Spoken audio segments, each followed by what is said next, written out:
So, I will be upfront in saying that I'm a transgender woman. At time of recording, I started my medical transition about 3.5 months ago. The years that led up to that point were rife with heartbreak in the form of several losses and near misses.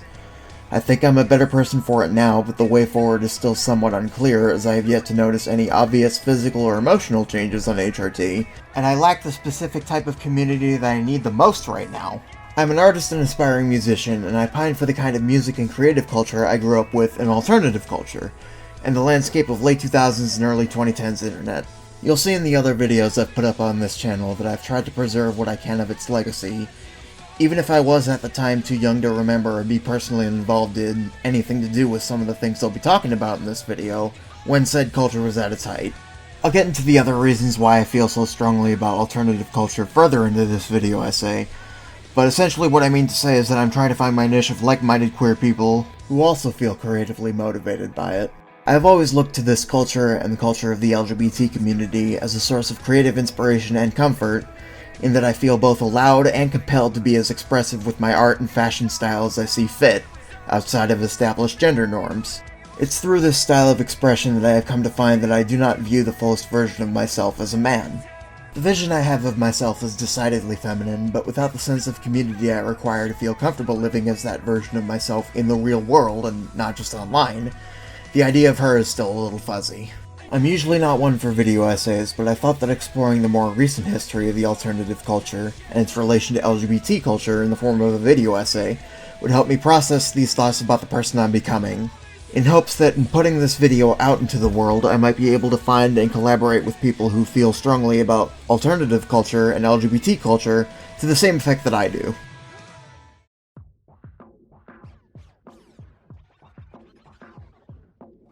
So, what is alternative culture? That's a bit of a loaded question, but it's an umbrella term used to describe a variety of different subcultures, each with their own distinctive styles of art, music, and fashion. Generally speaking, it's been around forever, but usually when you hear someone talk about it today, they're referring to things like emo, goth, scene, punk, rave, grunge, things of that ilk. Each subculture has characteristic traits that make them distinct. Emo is introverted and angsty, goth is morbid and dramatic, punk is abrasive and aggressive, scene is spontaneous and colorful, etc, etc. But chances are, if you're watching this video, you know at least a little bit about this stuff already. The entire point that I'm trying to make with this video is to demonstrate that alternative culture is to some extent queer culture. There's a simple fundamental link tying these two cultures together, the notion that being LGBT is not normal, which as a queer person is something you usually tend to figure out yourself at a young age, whether it's in regards to your sexuality or your gender. The very idea that we're different is basically what being alternative is. They teach you in LGBT schools of thought that your style of expression is intrinsically tied to your identity, and to always look out for your people. As such, I am one of those people that uses alternative fashion as an identifying characteristic of being LGBT. It's an aspect of gaydar, so to speak.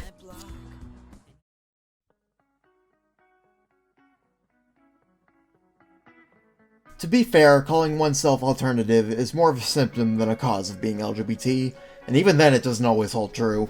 LGBT people and alternative trends have existed concurrent with each other throughout all of history, and the very idea of blurring the lines between conventional gender norms has guided queer fashion since the 19th century. The birth of the modern LGBT movement, the Stonewall Riots of June 1969, was a riot against police brutality influenced by the counterculture movement of that time, which also gave rise to punk, hippie, and heavy metal fashion trends in the Western world further down the line into the 1970s. This is to say that yes, the connection has always existed. However, the common understanding that exists in the mainstream today of alternative culture and its connection to LGBT culture, specifically what I identify with and I want to touch upon, did not fully develop until fairly recently, because even as pro-LGBT litigation began to be enacted, and alternative trends like the rebellious themes and studded plumage of punk, and the theatrical flair of goth developed and prospered throughout the 1980s, the outbreak of the HIV/AIDS pandemic, which was intentionally ignored by conservative leadership at the time, devastated the LGBT community, such that many of the queer icons and role models that the closeted LGBT youth of the day knew about and looked up to, either due to the pandemic or the stigma surrounding it, were martyred or silenced. And yes, I'm talking about people like Freddie Mercury and Marsha P. Johnson, but I'm also talking about the elder queers of the day, who were swept away in this Holocaust. I have never personally known a queer person older than 50. That's not to say that they don't exist, I mean to say that I don't think it's a coincidence. The idea of a queer artist was too taboo, to the point where even David Bowie recanted on his professed bisexuality for a while. A flutter of change began to cascade in the 1990s as awareness was brought to our plight. It was right about then that the public attitude towards queerness began to change. Kurt Cobain of the band Nirvana was coy about his own sexuality and gender identity, but flagrantly expressed his unwavering support for the LGBT community through his words, lyrics, and actions. He was the center of the grunge movement, and consequently the spearhead of grunge fashion, which was cultivated around comfort. Cobain embraced the musical style of metal and punk rock that inspired his music and its anti-establishment attitudes, but eschewed their aggressive and masculine image. He played LGBT rights benefit shows and was known for defiantly performing shows in cross-dress, if only to prove that he could be as feminine as he wanted.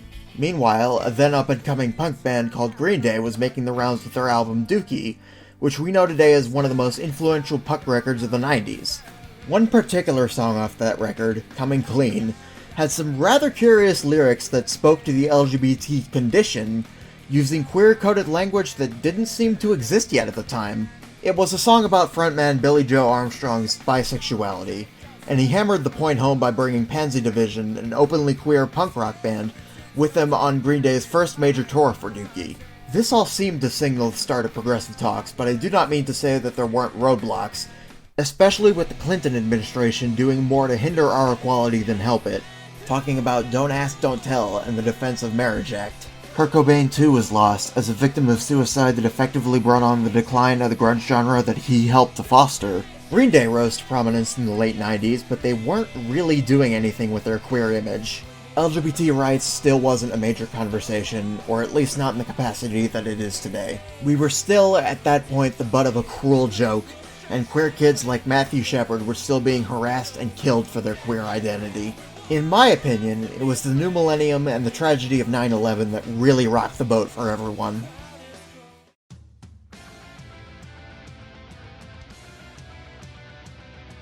I admit that I don't really know how to describe 9/11 in a tactful way, as I was too young to personally remember it, and a lot of the humor that I had grown up with used the events of that day as a punchline due to it constantly being used as a justification for thinly veiled prejudice against Muslims and war in the Middle East, and almost never talked about as a part of constructive conversation. But needless to say, the fall of the Twin Towers by the hand of terrorists sent shockwaves of cynicism throughout the Western world, with the idea that the horrors you would see on television could come right to your own doorstep, and thus it sowed the seeds of distrust in the American government. For the American youth, or at least those who were old enough to understand what was happening, it was proverbial or maybe even literal loss of innocence. The initial shock was soon followed by prominent feelings of anxiety and insecurity, anger, confusion, and disenchantment, as the United States raced towards a war in Iraq and Afghanistan that would soon seem endless, and eroded public support the further it went on. Our Muslim friends were now feeling the full sting of cruelty by the hand of bigots, which was a position known well to queer folk, even if from a different perspective. There was a notable spike in depressive disorder and PTSD, and thus there was a need to open up conversation about these mental health issues. Enter Gerard Way. On September 11, 2001, Gerard Way was working as an intern for Cartoon Network in New York City, when two separate aircraft were hijacked and then crashed into the Twin Towers, as part of a coordinated terrorist attack perpetrated by religious extremists that destroyed both buildings and killed hundreds upon thousands of civilians. Such a traumatic event would be cause for grief for anyone with half a heart, but it's how you handle that trauma that makes a difference. Way saw the towers fall firsthand, and it caused him to reevaluate his life. He had played in bands before, but a turn of events led him to pursue an artistic career as a cartoonist. And now, upon seeing such a harrowing act of violence, he realized that his career path would hardly make the difference that he felt the world needed right then and there. So he started writing lyrics for a song called Skylines and Turnstiles about what he saw, and the very next day he decided to form another rock band. My Chemical Romance was born.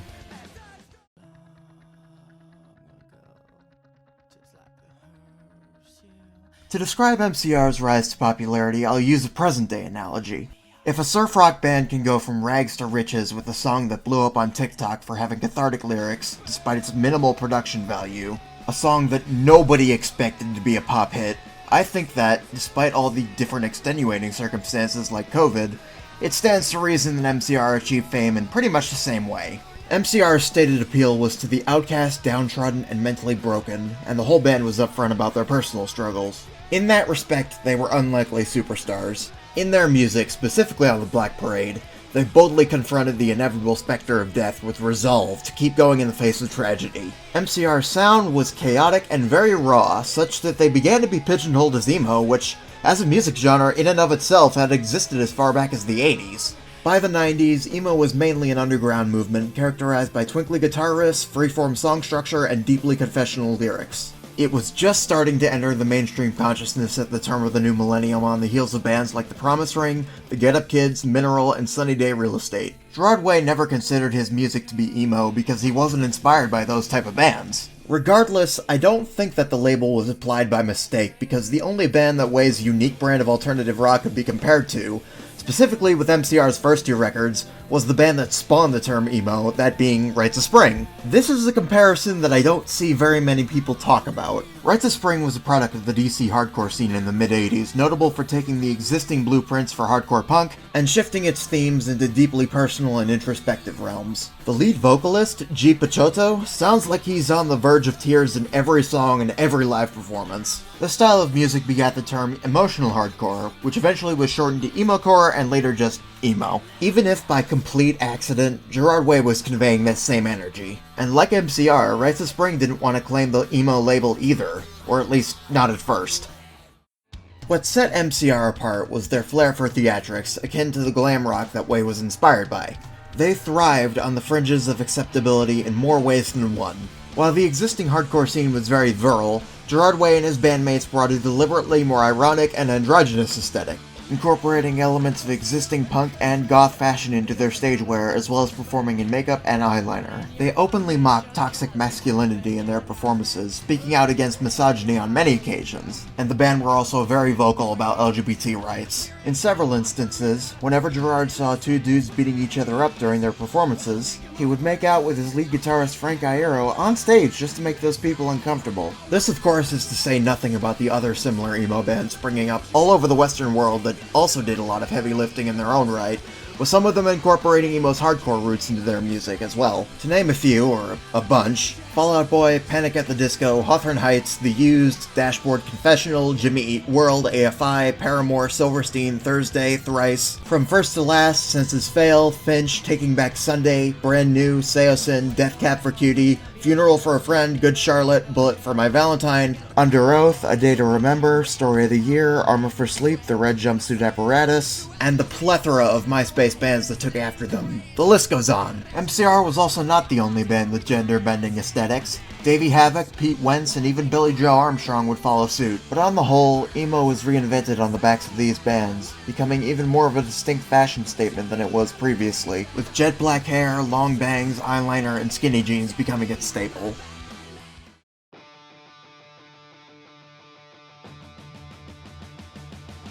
I cannot stress enough how valuable these developments were for the LGBT community. During a time where we were still deeply misunderstood and suffering for it, all of this was consistent with the upbringing of alternative culture into the mainstream through increased media coverage, radio play, television, and the internet, with the Vans Warped Tour spreading the culture to a wider audience all across the US. Through these avenues and more, the spotlight shines squarely on mental health issues. If 9/11 was the event that exposed the ugly mass underbelly of America's fractured spirit, then the alternative scene was one among many giving it a voice. Even as MCR joked and dropped hints about their gender identities and sexualities, and unfortunately fell victim to the vices of being rock stars, we saw ourselves in them because we too were destroyed.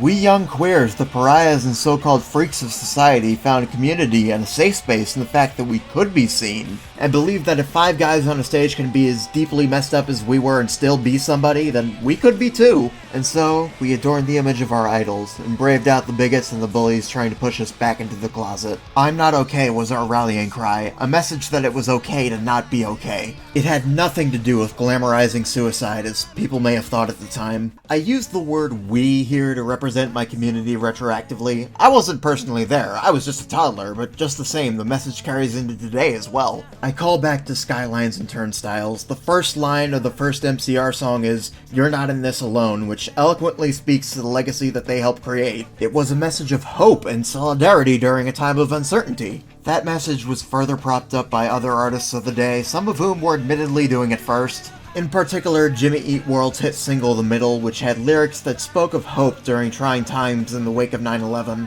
and continues to receive radio play to this day. And as the Bush administration waged an increasingly unpopular war in the Middle East, it added fuel to our fire, with Green Day's album American Idiot serving as a prominent time capsule of the political sentiments that harbored in America's youth. Feelings of confusion, disillusionment, skepticism, and defiance.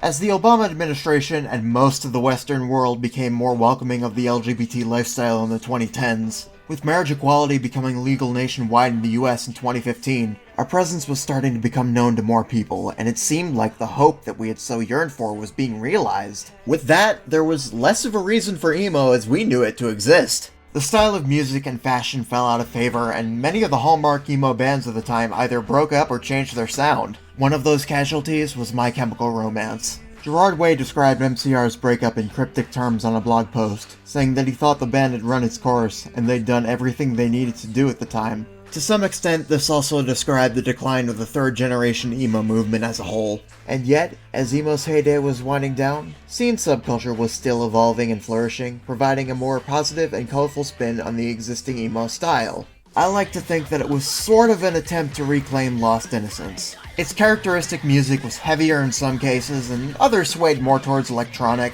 apropos for the new digital age and the internet. In this fashion, scene culture was carried by bands such as Metro Station, Asking Alexandria, Bring Me the Horizon, Escape the Fate, Falling in Reverse, Breathe Carolina, Sleeping with Sirens, Pierce the Veil, Black Veil Brides, Attack Attack, I Set My Friends on Fire, Blood on the Dance Floor, and The Medic Droid. Scene was essentially an exaggerated version of emo fashion, and it came complete with its own weird slang. And while Scene also suffered through the mid-2010s after MySpace waned in popularity, it eventually found new life on sites like Tumblr and TikTok, its music influencing hyperpop artists like Underscores and 100 Gex. At the same time, the old spirit of emo that existed in the 1990s was also making an underground revival in the early 2010s, with the likes of bands like Pianos Become the Teeth, The World is a Beautiful Place and I Am No Longer Afraid to Die, and Touche Amore. The fusion genre of emo rap was also beginning to take form, originating on SoundCloud with acts such as Lil Peep, XXXTentacion, and Nothing Nowhere. In all of these senses, emo was never really as dead as people like to say, just changing.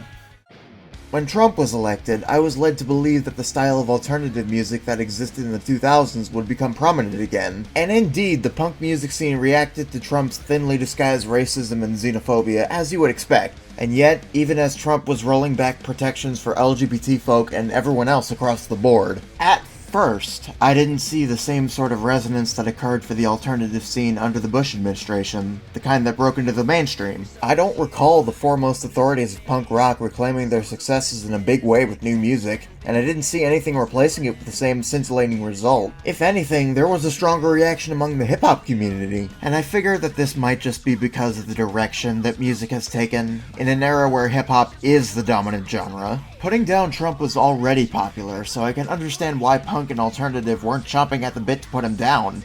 It was too easy, and wouldn't make for interesting music. To be fair, there was plenty of good underground punk and alternative music released in the Trump years, but in a world where money and social media algorithms effectively control who lives and dies, they weren't being paid a lot of attention. But with My Chemical Romance and many of the old guard emo, alternative, and punk bands reuniting and making new music on the cusp of and during the COVID pandemic, right when we needed them the most, as well as when we were Young Fest blowing up, it's a great time to invest into the music and culture. I see it all the time in my social media feeds how the culture is still alive and kicking. In that sense, I suppose that all those bloggers I saw on Tumblr heralding the resurgence of emo were right after all. I've also heard MCR's reunion described as a sort of queer awakening, which I think says a lot. Although within the context of queer alternative music, I think I'd be remiss to not mention the folk punk band Against Me, whose lead singer, Laura Jane Grace, is a trans woman. Since coming out in 2012, she has documented in her music the struggle of being transgender, bridging the gap of understanding that cis people may not have about us. With her and others making our presence felt through music, my hope is that as we barrel into the ever-uncertain future, the alternative music genre will continue to evolve and inspire a whole new generation of LGBT kids to be themselves.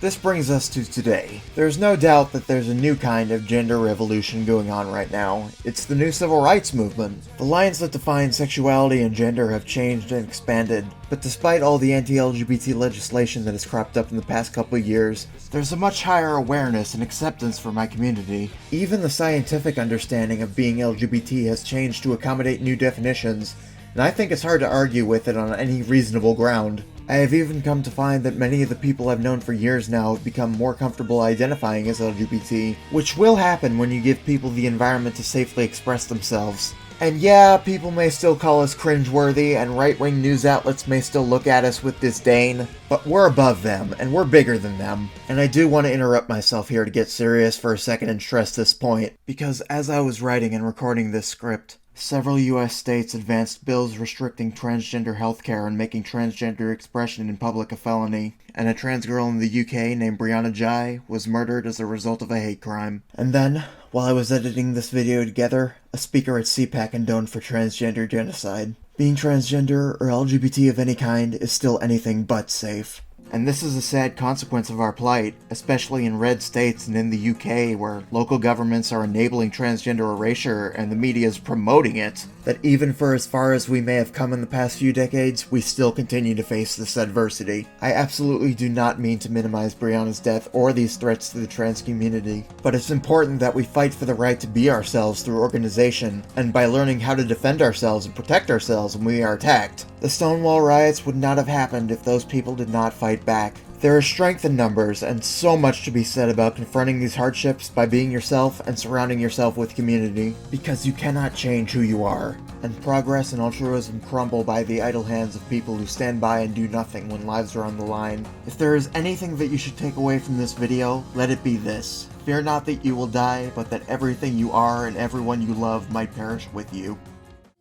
Anyway, to circle back to my original point, I believe that the rise of LGBT culture is conducive to the rise of alternative culture. I see Gerard Way going up on stage in a cheerleader's uniform performing shows. How natural it seems to see a 45-year-old perform in front of packed crowds like this, and I feel inspired. It gives me so much hope that one day I might be able to represent my community in the same capacity, and be an upstanding role model to some poor little trans girl who may not even know that she's trans yet, and is scared or confused about who she is. People that know me may also know that I like to talk about how I want to write the ultimate transgender punk rock anthem to blow everyone's dicks clean off, but I have no bones about my intentions to be a loud and proud voice for the LGBT community in whatever way that I can be. So if this video has done anything to help my case, then I will finish with this.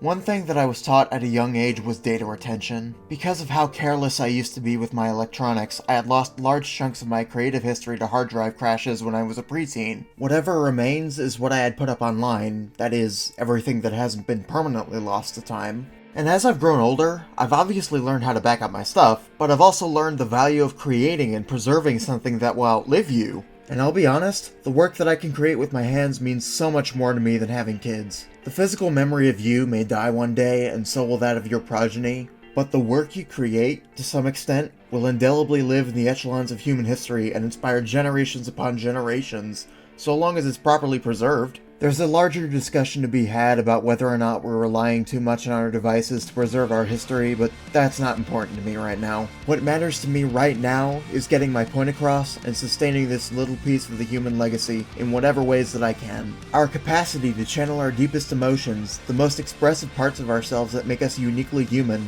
into something truly special. I have been around the alternative community long enough to see people complain about e-boys and e-girls and what constitutes being emo or seen or what have you, and I honestly couldn't care less. Far be it from me to play gatekeeper. Emo subculture on its own has fluctuated and reinvented itself so many times in almost 40 years that I don't believe it can be parsed as a whole. It's also not my business to tell anyone what they are or aren't, so long as they aren't hurting anybody. So here's how I look at it. To me, being alternative, whatever that means to you, is a unique form of expression. I think it bears the signature of a person who is in touch with themselves, their interests, and their feelings in a very profound way. We're all passionate about the thoughts and emotions that build us up, we just express it differently.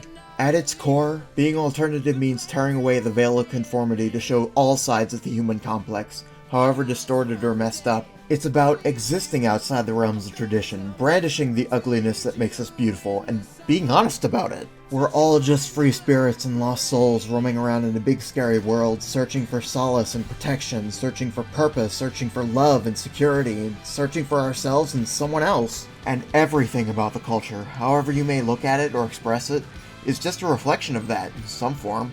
I've fallen so in love with it because I find it so damn endearing, and it reflects my own values. I've found solace in knowing and understanding that these offshoot trends I identify with are so inextricably bound to the LGBT community. They say that if you love something, you pass it on, and that's what I aim to do with my life and my career. This should be the job of everyone who loves alternative culture to the extent that I do. My heart is so unabashedly emo, and I wear that label.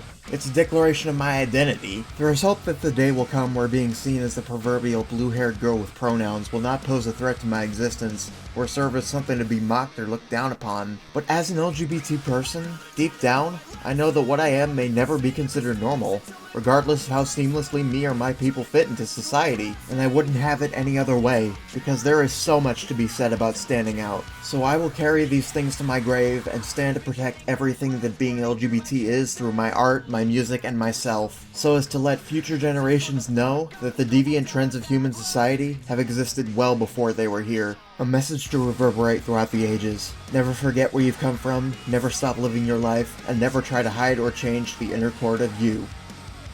Thank you all very much for watching and listening to me bluster about my special interest for 8 whole pages. As I said, I'm not big on video essays, but I may make more about other things special to me if this one does well. This video is purely a non-profit passion project, but if you do want to contact me or support me, drop me a line at the email address on screen or tip me via PayPal.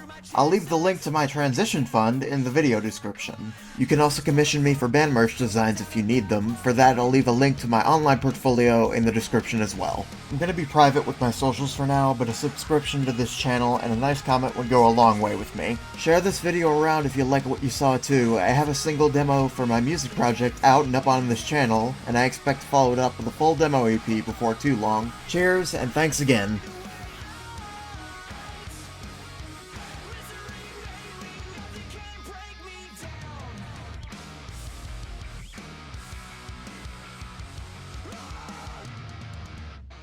I want to give a special shout out to anybody here that's transgender.